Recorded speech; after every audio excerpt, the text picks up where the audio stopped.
అందరికీ నమస్కారం. బెట్రిచ్ top and back some మీద వెనకాల అటాక్స్ చూడండి, నా పేరు కూడా నోరు తిరగట్లేదు. మొన్న మధ్య మనం ఏమనుకున్నాం, ఈ టాక్స్కి టీజర్ చూసి ఆమె ఉక్రెయిన్ అమెరికా అన్నట్టుగా మాట్లాడుకున్నాం. But she Brazil person, Brazil నుంచి ఉంది. ట్విస్ట్ ఏంటంటే ఆమె ఇన్స్టాగ్రామ్ అకౌంట్ డిలీట్ చేసేసుకుంది. కారణం, ఈ టాక్స్ సినిమాలో గీతూ మోహన్ దాస్ అండ్ యష్ ఇద్దరులో మరి ఎవరు అరాచుకొని తెలియదు, కానీ నా మీద వస్తున్నట్టు ఆరోపణ చేసిన చిల్ అవుతున్నాను గీతూ మోహన్ దాస్. సో ఆబ్వియస్లీ ఆమె కదా, యష్ పైచం అయితే కాదు. మేబీ తనే హీరో కాబట్టి అది కూడా అయి ఉండొచ్చు. కారులో వారు చేస్తున్న పనికి రిలీజ్ అయ్యే ఫిజికల్ ఎనర్జీని దానికి అటాచ్ చేస్తున్నటువంటి బాంబ్ షెల్ పేల్చేదాన్ని అనుకోవచ్చు.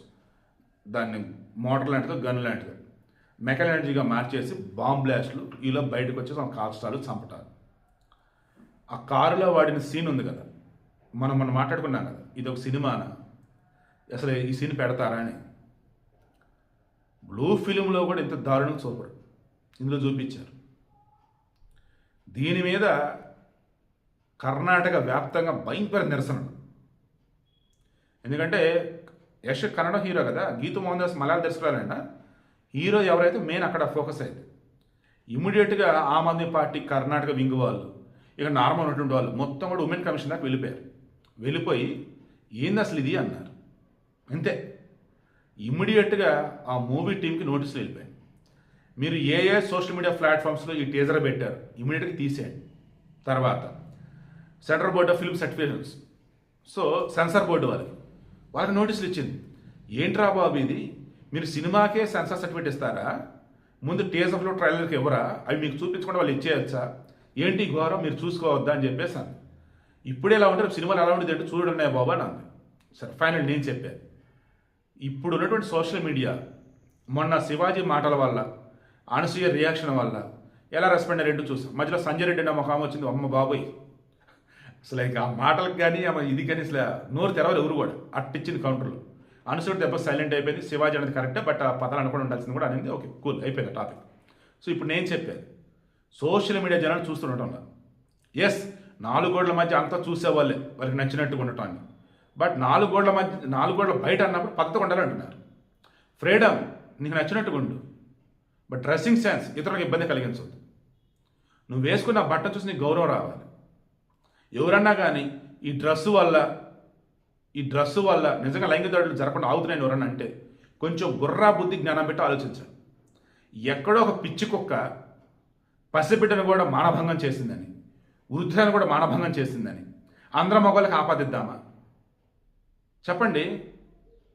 నువ్వు రోడ్డు మీద వెళ్తూ ఉన్నావు, మంచిగా నీట్గా ఉన్న మాంసాహారాన్ని ఏంటి దాన్ని ఏం చెప్దాం, కుక్కలకు ఊరిస్తూ వాటిని రెచ్చగొడుతున్నాడు, నువ్వు పట్టుకెళ్తే అవి వచ్చి ఆ సంచి లాక్కోవాలి.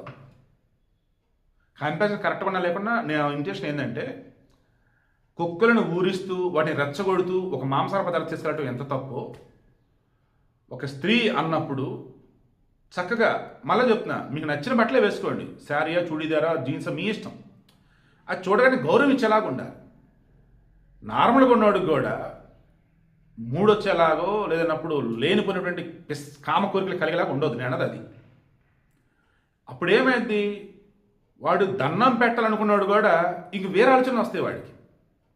అది నా బాధ అంతా. ఆ టాక్స్ సినిమాలో కూడా నేను చెప్పింది అది. అసలు ఇంత ఘోరంగా ఉంటే అట్లా ఇంటిలో 10 కూర్చొని చూస్తున్నారు, ఆ సీన్స్ చూసి అసలు ఏమనిపించింది. పసిపిల్లల నుంచి పెద్దవాళ్ళ వరకు ఆ సీన్ చూసినప్పుడు ఎంత ఎంబారసింగ్గా ఫీల్ అయి ఉంటారు.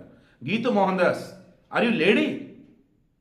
నేను ఫెమినిస్ట్ రిక్వెస్ట్ చేస్తున్నానమ్మా, నిజంగా ఇటువంటి వాళ్ళు సమాజ ప్రమాదం అవునా కాదా? ఆడవారు నచ్చిన బట్టలు వేసుకోవచ్చు, నచ్చిన జాబ్ చేయొచ్చు, నో డౌట్, పురుషులతో సపోర్ట్ ఉంటారు. బట్ ఎలా గౌరవప్రదంగా ఉండాలి, డిగ్నిటీ అనేది ఉండాలి. అది అమ్మ కోరుకున్నది. అలాగే మనం చేసే పని కూడా 10 మంది మెచ్చేలా ఉండాలి. ఏంటది ఎట్లా చేస్తున్నాను ఇది రాకూడదు ప్లీజ్. మన ఉమెన్ కమిషన్ నేరేడు శారదగా చూసుకుని అసలు ఎంత పద్ధతిగా ఉంటారు అసలు ఆమె బట్టలు కానీ ఆమె కానీ మాట కూడా చాలా బాగుంటుంది ఆమెదైతే. సో ఈరోజు మన దగ్గర చాలామంది ఫెమినిస్టులు ఉంటారు, ఆడవాళ్ళు పోరాడుతూ ఉంటారు, వాళ్ళు కూడా బట్టలు కానీ వాళ్ళ భాష చాలా బాగుంటుంది తెలుసా మీకు. బట్ కొంతమంది మాత్రం మీకు ఆన్సర్ టాపిక్ వద్దు కానీ, బట్ కొంతమంది మాత్రం ఏదో చేస్తా పోతారు, ఏదో అంటూ పోతారు. వాళ్ళలో మార్పు రావాలన్నప్పుడు ఇదిగో ఇటువంటి దిక్కుమల సినిమాలకు సంబంధించి వచ్చినప్పుడు ఆర్జీవి లాంటోడు, క్రమేణా మరికొంతమంది గీతు మోహన్ దాస్ని మెచ్చుకుంటూ ఇంకొంతమంది లోపల అబ్బా సూపర్ రా, ఇటువంటి ఆమె డైరెక్టర్గా ఉంటే అబ్బా ఇక బ్లూ ఫిల్మ్ని కూడా మనం నార్మల్ సినిమాలో చూడొచ్చురా అని ఫీల్ అయిపోతాడు లోపల.